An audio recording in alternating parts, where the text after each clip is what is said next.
Hello बच्चों, कैसे हैं आप। आज हम कक्षा 8 का चैप्टर नंबर 9 कबीर की साखियाँ पढ़ेंगे। देखो इसमें पहला देखिए आप, जाति न पूछो साध की, पूछ लीजिए ज्ञान, मोल करो तलवार का, पड़ा रहने दो म्यान। अब देखो यहाँ पर साध यानी साधु, सज्जन व्यक्ति। जाति न पूछो साध की यानी कि सज्जन व्यक्ति की आप जाति के बारे में मत पूछिए। क्या पूछना है आपको? पूछ लीजिए ज्ञान, उसके ज्ञान के बारे में ही आप उससे पूछो। मोल करो तलवार का, पड़ा रहने दो म्यान। मोल यानी तोल भाव कि कैसे दिया, पड़ा रहने दो म्यान। म्यान यानी जिसमें तलवार को रखते हैं। तो मोल करो तलवार का, पड़ा रहने दो म्यान। जब हम तलवार खरीदते हैं तो हम तलवार का मोल भाव करते हैं ना, कि भाई तलवार कैसे दी, उसकी धार कैसी है, क्योंकि आवश्यकता पड़ने पर वो तलवार ही आपके काम आएगी, ना कि उसका म्यान। तो आपको क्या करना है? मोल किसका करना है? तलवार का मोल करिए, उसके म्यान को पड़ा रहने दीजिए। देखिए बच्चों, इसके बाद नंबर 2, आवत गारी एक है, उलटत होय अनेक, कह कभी नहीं उलटिए, वही एक की एक। कबीरदास जी कहते हैं कि यदि कोई व्यक्ति हमें गलत शब्द यानी गाली बोलता है तो हमें कभी भी उस गाली का जवाब गाली से नहीं देना चाहिए। उलटत होय अनेक, क्योंकि वो जवाब देने पर क्या होगा? वो अनेक हो जाएगी। कह कभी नहीं उलटिए, हमें कभी भी उस गाली का जवाब उलट के नहीं देना चाहिए। तो वो क्या रह जाएगी? वही एक की एक। तो वो गाली क्या रह जाएगी?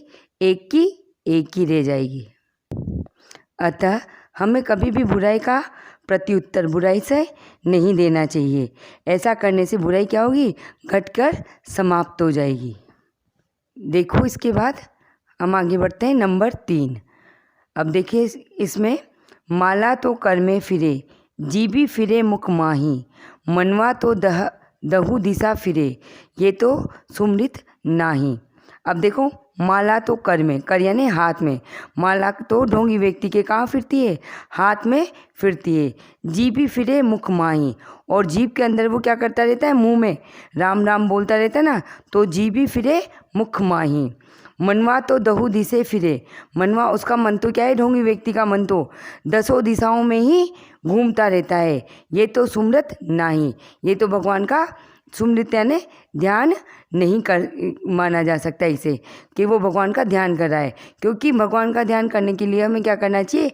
एकाग्र चित्त होकर, ध्यान मग्न होकर भगवान का ध्यान करना चाहिए। बाहरी दिखावे की तरह कि हाथ में माला ले ली और मुंह में राम राम बोल रहे हैं, तो इससे भगवान को ध्यान करना नहीं कहते हैं। अब देखिए इसके बाद नंबर 4, कबीर घास न नींदिए, जो पाँव तली होई, उड़ी पड़े जब आँखी में, खरी दुहेली होई।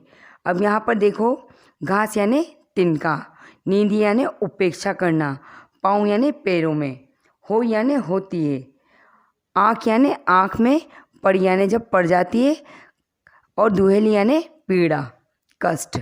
तो कबीरदास जी कहते हैं कि मनुष्य को कभी भी पाँव तले उगने वाली घास को नहीं रौंदना चाहिए। उसी प्रकार कभी भी निर्बल व्यक्ति को निर्बल समझकर उसका उपेक्षा नहीं करनी चाहिए, है ना। क्योंकि घास का तिनका जब उड़कर आँख में पड़ जाता है तो आँखों को बहुत कष्ट देता है। उसी प्रकार दुर्बल व्यक्ति जब बलवान व्यक्ति से मिलकर उसकी सहायता पाकर बदला लेने से भी नहीं चूकता। देखिए इसके बाद नंबर 5, जग में बेरी कोई नहीं, जो मन शीतल होए, या आपा को डारी दे, दया करे सब कोई। अब यहाँ पर व्यक्ति के अहंकार के बारे में बताया गया है कि व्यक्ति को अहंकार हो जाता है ना, तो वो अपने आप का ही शत्रु हो जाता है। जग में बेरी कोई नहीं, जग में उसका कोई दुश्मन नहीं होता।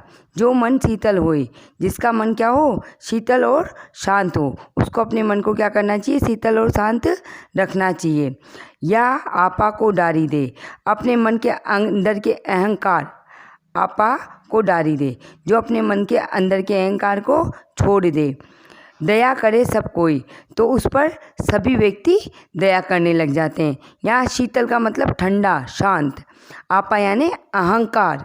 अब यदि व्यक्ति अपना आपा खो देता है, अहंकार खो देता है, समाप्त कर लेता है उसे, तो क्या होता है, वो अहंकार खोने के बाद क्या है, उसका स्वभाव कैसा होता है, शीतल जल के समान होता है। तो फिर सभी लोग उससे क्या करने लग जाते हैं, प्यार करने लग जाते हैं। यदि वो अपने अहंकार को छोड़ देता है तो सभी उस पर अपनी कृपा दृष्टि बना देते हैं।